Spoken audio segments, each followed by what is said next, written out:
Good morning class. Today we are going to discuss about fructose and structure of fructose. Students, earlier to this we have discussed about glucose and its structure and also how glucose is prepared.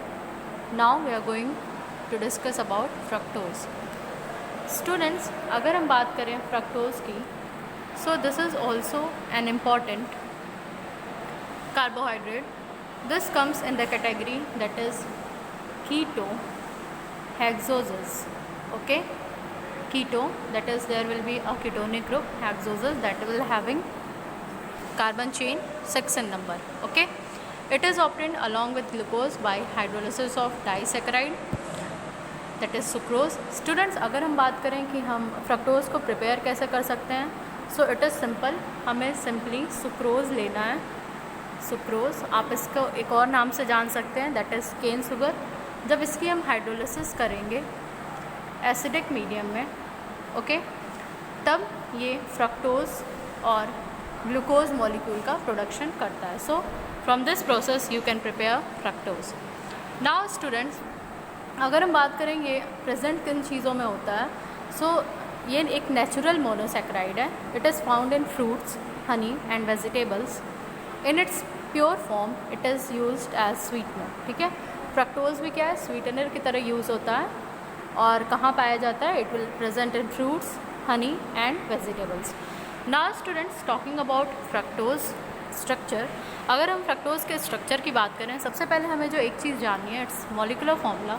So its molecular formula is C6H12O6. Okay, इसका molecular formula क्या है, C6H12O6. Students, on the basis of its reaction it was found to contain a ketonic functional group. जब इनके reactions देखे गए तो पाया गया कि इसमें एक कीटोनिक फंक्शनल ग्रुप है कार्बन नंबर 2 पे. ओके, और 6 कार्बन की चेन है, जैसे कि ग्लूकोज में पाई जाती थी. सिमिलर इसमें भी है, बस इसमें क्या है, ग्लूकोज के केस में टर्मिनल कार्बन पे हमें अल्डिहाइडिक ग्रुप दिखा था टर्मिनल पोजीशन पे. यहाँ पे हमें कीटोनिक ग्रुप कहाँ पे मिलेगा, सेकंड पोजीशन पे, जब भी हम ओपन चेन स्ट्रक्चर की बात करेंगे. नाउ स्टूडेंट्स, ये भी डी सीरीज से बिलोंग करता है और ये क्या होता है, लीवो रोटेटरी. जैसे कि हमने ग्लूकोज को देखा था, दैट इज़ डेक्स्ट्रो रोटेटरी, जिस वजह से हम उसे डेक्स्ट्रोज भी कहते हैं. फ्रक्टोज क्या होता है, ये लीवो रोटेटरी होता है. तो सिंपल है स्टूडेंट्स, आप अगर ग्लूकोज फ्रक्टोज की स्ट्रक्चर देखेंगे तो दोनों टर्मिनल कार्बन्स जो हैं, टॉप और बॉटम, दोनों में CH2OH ग्रुप होगा. सेकेंड कार्बन पे कीटोनिक ग्रुप होगा एंड फर्दर सारे कार्बन, तीनों carbon as a hydroxyl group को कॉम्प्रोमाइज़ करेंगे.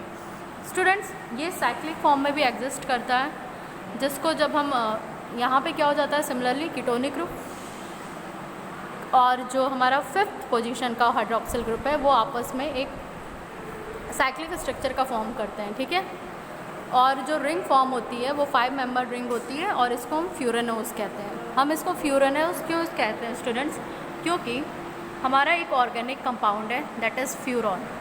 ये फ्यूरॉन मॉलिक्यूल जो होता है, इसमें नंबर ऑफ कार्बन एटम 4 होते हैं और ये बॉन्डेड होते हैं विथ ऑक्सीजन बॉन्ड. ओके, एक साइक्लिक स्ट्रक्चर होता है. सो इसी से डिराइव करके फ्रक्टोज का स्ट्रक्चर बना, इसलिए हम इसे क्या कहते हैं, फ्यूरेनोज. ओके स्टूडेंट्स, जैसा कि ग्लूकोज के केस में अल्फ़ा और बीटा आइसोमर्स हमें मिल रहे थे, सिमिलर यहाँ पे भी मिलते हैं. यहाँ पे भी हम ध्यान देंगे जो कार्बन नंबर 2 है उसी के हाइड्रोक्सिल ग्रुप के पोजीशन पे डिपेंड करेगा. दैट इज़, अगर 2 आपका इधर सेकंड पोजीशन पे OH ग्रुप राइट साइड है, so it will be alpha D minus fructose फ्यूरेनोज.